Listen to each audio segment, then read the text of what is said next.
What's going on, guys? Red here with Red Knows How, and in today's video I'm going to be showing you guys how you can use an external hard drive on your Xbox Series S or X in order to get more storage for games or media, stuff like that. So it's pretty self-explanatory. Basically what you're going to do is you're going to take your external hard drive. I have one right there.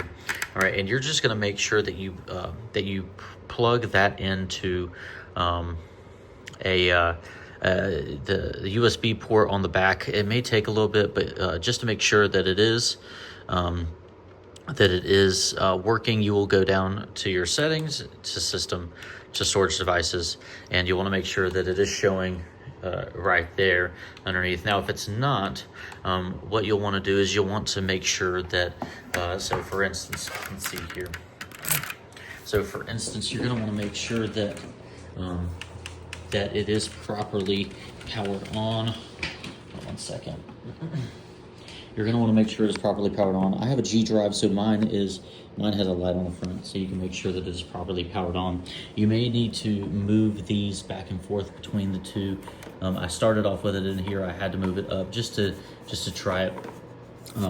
And then if that doesn't work, make sure that you either unplug it or power it on. Eventually, if it's working, you should receive a screen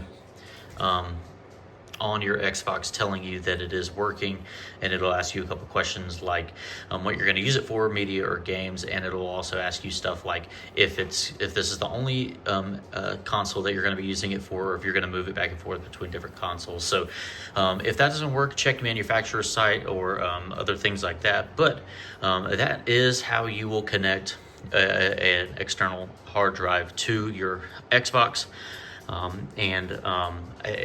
that is also a guide of how to fix it if it's not being recognized. So I hope that was helpful.